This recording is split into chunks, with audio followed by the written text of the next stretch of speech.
A blade is at his throat, but he calmly closes his eyes. The Japanese soldier thinks he is surrendering and swings the blade, but Boyka dodges at the last second. Now the hunt begins. In seconds, Boyka takes down every Japanese soldier around him, but before he can catch his breath, more troops are coming. He runs deeper into the jungle and stumbles on a crashed glider, but it is too wrecked to fly. He keeps running when suddenly the ground gives way beneath him. The Japanese set traps all over the jungle to catch escaped prisoners. Boyka gets dragged to a POW camp full of captured soldiers from different countries. Boyka is a British Royal Air Force pilot who was sent on a support mission the day before.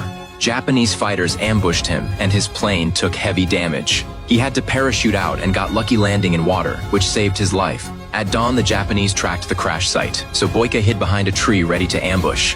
He threw a rock to distract them, then moved to strike from behind. He charged out like a predator. He almost took them out silently, but accidentally stepped on a landmine. The explosion brought every nearby soldier running, so Boyka bolted deeper into the jungle. But he ran straight into a circle of Japanese troops with dozens of rifles aimed at him. He had no choice but to kneel and surrender, but the captain wasn't letting him off easy. They tied his hands and dragged him to a remote clearing where a ceremonial blade waited. But they had no idea what Boyka was capable of. They were way out of their depth. Which brings us back to the opening scene, where Ito, a martial artist, is impressed by Boyka's skills. Boyka gets thrown into a cell with prisoners from all over and asks if anyone knows a way out. But they're terrified of Ito, and the jungle is full of traps. Escaping means certain death. The next morning, Boyka is dragged to a fighting ring, expecting to be executed. But a soldier suddenly cuts the ropes off his wrists. 3 prisoners are shoved into the ring, and their opponent is a massive fighter standing across from them. He bows politely to everyone, then flexes every muscle in his body. The 3 prisoners are stunned by his size, but they have no choice. They charge at him. The second they get close, he drops one of them with a single punch. The other 2 jump in, but their attacks do nothing. He finishes them both in seconds. Now, it is Boyka's turn. One devastating punch, and the giant goes down, leaving Ito completely stunned. Boyka grew up in Hong Kong training under Kung Fu masters, then spent years fighting around the world as a soldier. Now he has reached the highest level. Every part of his body is a weapon. The next day, Boyka is thrown back into the ring, and after yesterday's performance, Ito has a plan. This time he sends 3 trained karate soldiers to attack Boyka all at once. But they're no match for a fighter of his level. With powerful strikes and quick footwork, he overwhelms all 3 of them. Soon they can't even stand up and Boyka holds back. He doesn't finish them. He doesn't want to push Ito too far, but he underestimated just how brutal Ito really is. Boyka knows if this keeps going, he'll eventually die here. So he rallies the other prisoners to escape, and he has already spotted a radio on the guard tower. If they can grab it and contact his unit, rescue forces will come, everyone agrees. And that afternoon, the plan starts. While everyone is working on the defenses, Boyka slips behind cover. The prisoners stage a fake fight, which pulls all the nearby guards over, even the one on the tower. While the chaos unfolds, Boyka climbs the tower and grabs the radio. Once the commotion dies down, he is about to hide the radio when he gets caught. Later, he pries open the weak wooden floorboards at the bottom of the cell and crawls through. He carefully puts the boards back in place, then sneaks out of camp with the radio. He sprints toward the coast and finally spots American ships anchored off a mountain ridge. That is why the military uses this language to encrypt orders, so the Japanese can't intercept or decode them. Boyka rushes back to the POW camp before dawn, and after everyone analyzes the situation, they reach a conclusion.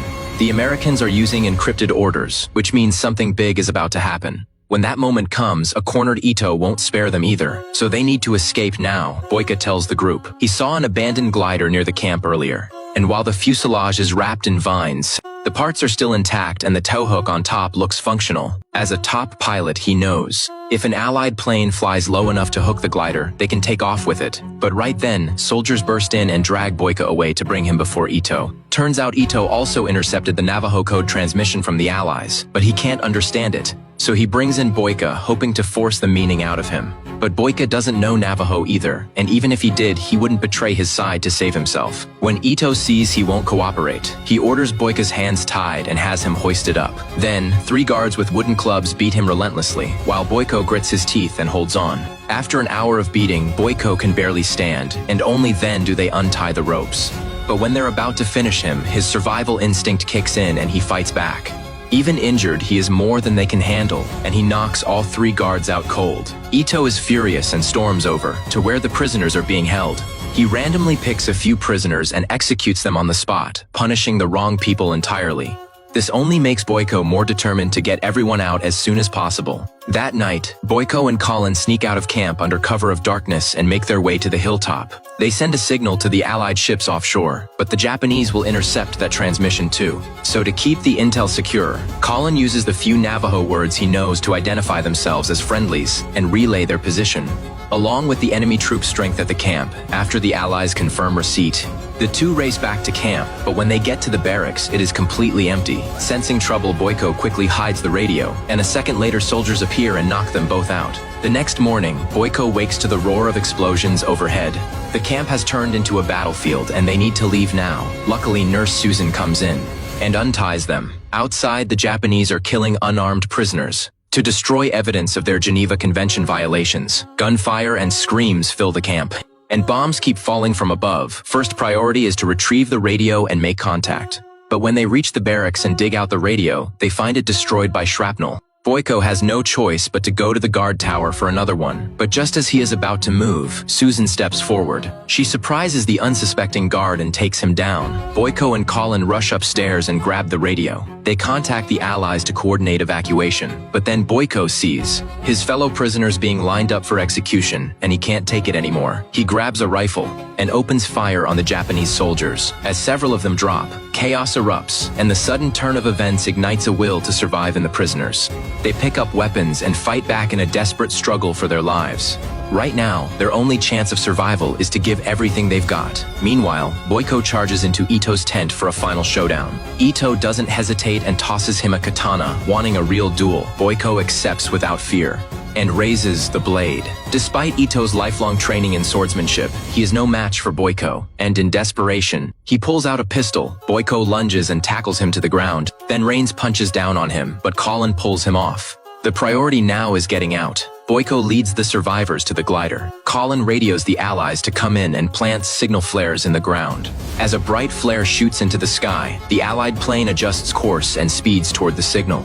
They loop the rope over 2 trees and tie it to the hook on the glider. Everyone hides inside as another wave of Japanese soldiers rushes in. The Allied plane opens fire, taking them all out in one burst. The plane drops down, flies straight toward the glider, and hooks the rope hanging in midair perfectly. The glider gets yanked into the air and takes off, towed behind the speeding plane.